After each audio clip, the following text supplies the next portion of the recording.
तात्या। हाँ, कौन जमदाड़े? हाँ। मैंने तो नहीं बुलाया। अभी हजामत की जरूरत नहीं है। नहीं नहीं, मैं तो काशीबाई के काम से यहाँ आया था। वो विधवा आपके यहाँ जो रहती है, उसका क्या काम? तो उसका सिर मुड़ने आया है?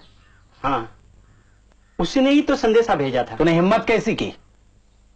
तू नहीं जानता क्या कि मैं विधवा के केशवापन के खिलाफ हूं? हम केशवापन के खिलाफ आंदोलन चला रहे, और तू उसकी हजामत करने आया है यहां मेरे ही घर में? नहीं नहीं, नाराज मत होना तात्या। वैसे तो खुद मुझे ये काम करना अच्छा नहीं लगता है, लेकिन क्या करूं, उसने जो मुझे बुलवाया। मैं तुम पर नाराज नहीं हूं जमदाड़े, तुम्हारा भी क्या दोष। मगर तुमको अगर यह काम अच्छा नहीं लगता तो तुम और तुम्हारी जमात विधवा का केशवपन करने से साफ इनकार क्यों नहीं कर देते? ब्राह्मणों से कह दो कि अगर वो इस जंगली रिवाज को जारी रखना चाहते हैं तो उस तरह अपने हाथ में ले और अपनी विधवाओं का सिर मुंडे। असल में तुम लोगों को कहना चाहिए कि जब तक ब्राह्मण लोग इस भयानक रूढ़ी को खत्म नहीं करते ना, तब तक तुम लोग उनकी दाढ़ी मूछें नहीं बनाओगे। आपकी बात बिल्कुल सही है तात्या। जरा हिम्मत से काम लो, तभी ये बंद होगा। हाँ, यही एक रास्ता है। सन 1873 दलित आंदोलन का एक महत्वपूर्ण वर्ष है। इसी वर्ष ज्योतिराव फुले ने अपनी पुस्तक गुलामगिरी प्रकाशित की। पुस्तक की सामग्री ने सनातनी ब्राह्मणों में बेहद रोष पैदा किया।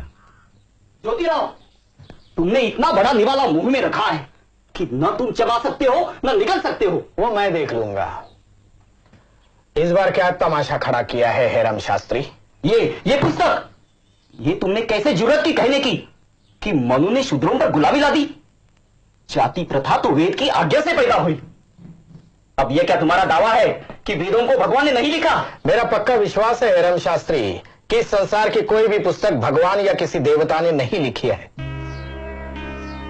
अगर कुछ लोगों को यह मानने में परम आनंद होता है कि वेदों का निर्माण ईश्वर ने किया है तो वो खुशी से अपना भ्रम पाला करे, लेकिन शूद्रों और अतिशूद्रों को इस भ्रम से दूर ही रहना चाहिए, क्योंकि ये धार्मिक कहलाने वाले ग्रंथ ही उन्हें गुलामी में जकड़ते हैं। ज्योतिराव, तुम लोगों को ब्राह्मणों से नफरत करना सिखा रहे हो। बिल्कुल नहीं, ब्राह्मणों को मैं अपना भाई मानता हूं और इसीलिए उनके काले कारनामों पर शर्मिंदा हूं। ब्राह्मणों से मेरी कोई दुश्मनी नहीं है। मेरा सारा संघर्ष ब्राह्मणवाद के खिलाफ है। हेरम शास्त्री, आप जितने जल्दी समझेंगे कि शूद्र जन ही इस देश की जीवन शक्ति है, उतना ही अच्छा। अब तुम्ही से सलाह लेना बाकी बचा था। देखो ज्योतिराव, हम बता देते हैं, ऐसी उल जलूल और गाली गलौज वाली किताबों से तुम समाज की सेवा नहीं कर सकते, समझे? ना आप ही कर सकते हैं शास्त्री जी, ये कहकर कि वेद और पुराण देवताओं के मुख से कड़े हैं, न ये फतवा देकर कि फुले ने उल जलूल और गाली गलौज वाली किताब छपाई है, न ये कहकर कि बकौल विष्णु शास्त्री चिपळूण करके फुले पहले मराठी का व्याकरण सीखे और बाद में लिखने की सोचे। आप विद्वान कहलाने वालों में से एक भी ऐसा नहीं निकला जिसने मेरे उठाए सवालों का जवाब दिया हो।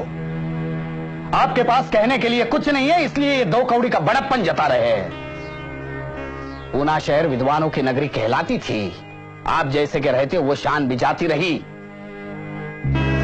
हेरम शास्त्री, आप हमारे साथ न चलकर देश को डुबो रहे हो। समाज परिवर्तन के माहौल को अभी आप रोक नहीं पाएंगे, और अगर रोकने की कोशिश की तो समाज आपको निगल जाएगा पूरा के पूरा। फिर चाहे पानी पीकर कोसते रहना, कोई मुड़कर भी नहीं देखेगा।